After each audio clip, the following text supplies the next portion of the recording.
Technology. It's redefining today's society. Living in isolation, we're trapped in our devices. And for what?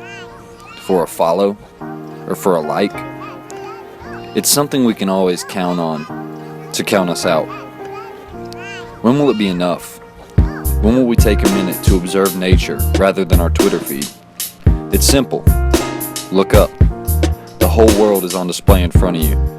An alluring world that an iPad or iPod screen would fail to capture.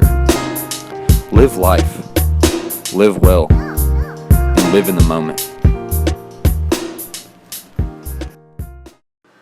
Live in the moment. The present moment. The importance of human interactions are unparalleled.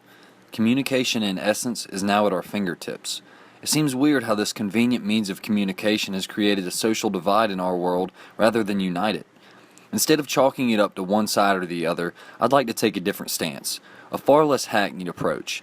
Technology has been around for quite some time, so why is it just now starting to really take over our culture? The answer is simply that we rely on it too much. Everything we do is related in some way to technology. This over-reliance on technology is facilitating a cultural divide across the world. Whether it be rich versus poor, old versus young, man versus machine, the divide is evident. So what can be done? How do we stop technology from taking over? I think that reliance on technology is acceptable and that technology is a necessary commodity in today's world, but simply requires a slight bit of moderation. I'd like to start by qualifying my previous statement that we rely on technology too much. Laptops and iPads are currently being produced for toddlers, and young teenagers that are merely in middle school have smartphones. The Henry J. Kaiser Family Foundation, or just Kaiser Family Foundation, is a U.S.-based nonprofit, nonpartisan, private operating foundation that is headquartered in Menlo Park, California. It focuses on major healthcare issues facing the nation, as well as the U.S.'s role in global health policy. The Kaiser Family Foundation carried out a survey on members of Bourne High School that found 48% of 18-year-olds spend an average of 10 to 11 hours on electronic media per day. This survey also found that almost half of the students send at least 100 texts per day, while 32% said they send at least 51 to 100 texts. CNN recently published an article titled Pain in the Neck. The article cites technology for the causation of many spinal problems. The average human head weighs about 10 pounds in a neutral position when your ears are above your shoulders. For every inch you tilt your head forward, the pressure on your spine doubles. So, if you're looking at a smartphone in your lap, your neck is holding up what feels like 20 or 30 pounds. This position can cause pain and many other problems. Don't worry though. Physical therapists have a diagnosis for the headaches, neck cricks, and achy shoulders and recommend one quick, easy fix. Look up from your phones. It is perfectly acceptable to rely somewhat on technology, but to the point where it causes physical changes in our body? The truth is, over-reliance on anything is bad.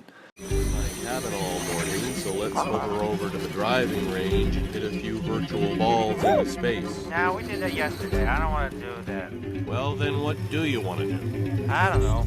Something. Whoa. David Pinker, an experimental psychologist and cognitive scientist, says it best. If you train people to do one thing, recognize shapes, solve math puzzles, find hidden words, they get better at doing that thing, but almost nothing else. Music doesn't make you better at math, and conjugating Latin doesn't make you logical. Before the invention of the light bulb, the wick was a primary method used to control fire. Nicholas Carr said, families would in the evening gather in a central room drawn by a flickering flame to chat about the day's events or otherwise pass a time together. After the invention of the light bulb, however, individuals began to develop autonomy and the cohesiveness of the family was diminished. Similarly, with technology, we learned how to control a previously uncontrollable source by simply using technology. The new media have caught on for a reason.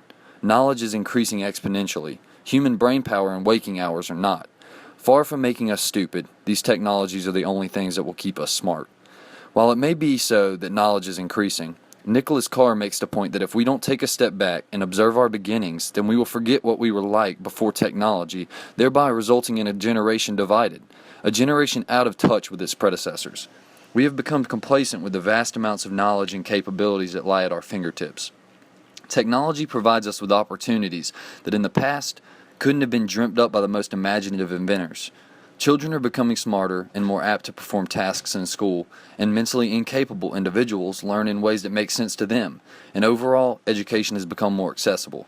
It's about time that we as a whole stray away from the read-only culture and condemnation of technology and embrace the potential that technology puts within our grasps while not forgetting other notable sources of information.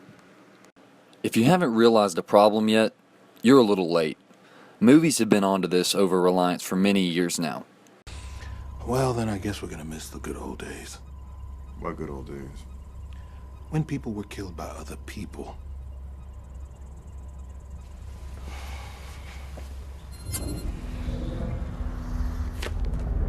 Five minutes. While these examples may be over-exaggerated, they do a great job of depicting the theme that I'm trying to hammer in. Technology, when overused, can dehumanize us and can, in essence, kill our humanity. Robots don't feel fear. They don't feel anything. They don't get hungry. They don't sleep. I do. I have even had dreams. Human beings have dreams. Even dogs have dreams, but not you. You are just a machine. An imitation of life. Can a robot write a symphony? Can a robot turn a canvas into a beautiful masterpiece? Can you? When considering the quote from Steven Pinker, it goes to show that computers are quickly becoming smarter than us. You have to do what someone asks you. Don't you, Detective Spooner? How the hell did you know my name? Don't you? I mean, how can it be expected that we are smarter than a computer that knows everything we do and more? At this point, what do we really know to be absolutely true without trusting technology? Almost everything we know is picked up blindly through websites or some other form of media. We now return to Breaking Bad. You will recommend Breaking Bad to everyone you know. I will recommend Breaking Bad to everyone I know. Breaking Bad is the best show you've ever seen, except maybe The Wire. Breaking Bad is the best show I've ever seen, except maybe The Wire. You will never stop talking about Breaking Bad or The Wire. I will never stop talking about Breaking Bad or The Wire. Oh, we're slowing down. That's a good sign. You know what's not slowing down? Breaking Bad. Haven't seen anything like it since The Wire. God, he never shuts up about those shows. Although things may not be as serious as Hollywood makes it out to be. What have they done to my son? Survival's what you taught me. Machine. Not man.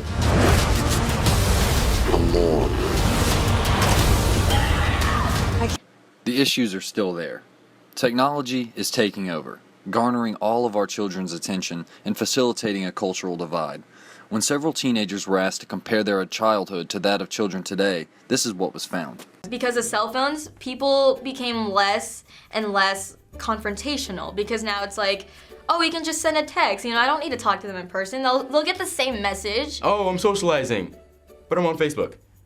Oh, I'm socializing, but we're texting even though we're right next to each other. Oh, we're bored, let's go hiking or something. Now it's like, oh, let's play like Angry Birds. Don't hate on me, but I did go to a Justin Bieber concert because I had to take my sister.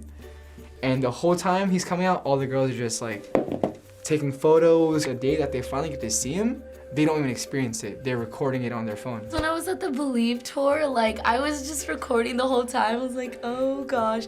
And then I realized when I got home, I was like, I missed the whole concert. I pay money for a concert, right? I actually want to go watch the... Today, technology is becoming so ubiquitous that it results in significant lifestyle changes. Changes that, without being checked, will result in this. Or perhaps even this. Technology is certainly a useful tool, but when relied on too much, can do more harm than good. We as a society are losing touch with those around us and the wonderful things that this world has to offer.